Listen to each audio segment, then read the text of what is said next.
The night was draped in an inky blackness, the moon's feeble glow struggling to pierce through the thick cloud cover. I found myself driving along a desolate road, the hum of the engine the only company in the lonely expanse. Lost in my thoughts, a peculiar unease began to claw at the edges of my consciousness. It was as though an invisible hand had tightened its grip around my heart, whispering warnings that something was amiss.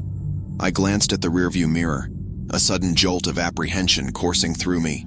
There, in the distance, stood a group of men, their forms illuminated by the dim wash of my taillights. I eased my foot off the accelerator, my heart drumming an anxious rhythm in my chest. They appeared like specters emerging from the shadows, their figures blurry and indistinct. Bringing my car to a cautious halt a few yards away, I stared at the enigmatic figures before me. A chill raced down my spine, raising goosebumps on my arms. Their faces were obscured, shrouded by a darkness that seemed to cling to them like a sinister veil. Yet their intent was evident. They were fixated on me, their gaze unrelenting and unsettling. Fear and curiosity danced within me, each urging me to react differently.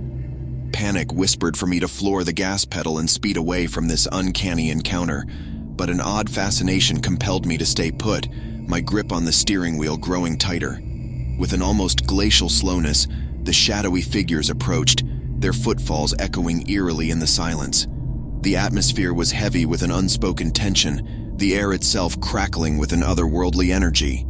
My breaths came in shallow bursts as I watched their advance, paralyzed by a mix of dread and intrigue. The closer they came, the more details I could discern, the way their clothes billowed, the tilt of their heads, and the sense of purpose in their strides.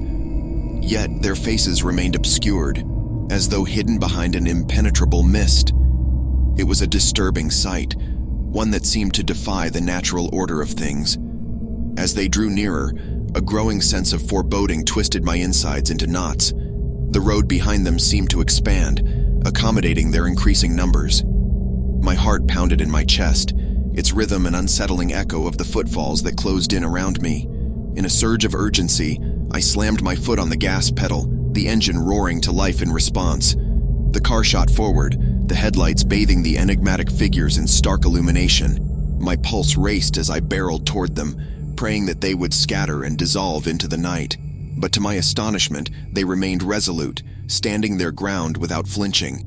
I closed my eyes in a desperate bid to shield myself from the impending collision, but when I opened them again, they had vanished, as if the night had swallowed them whole.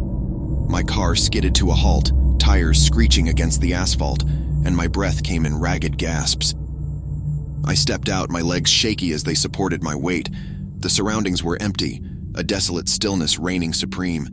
The men who had stood there, a mere moment ago, had evaporated like mist at sunrise.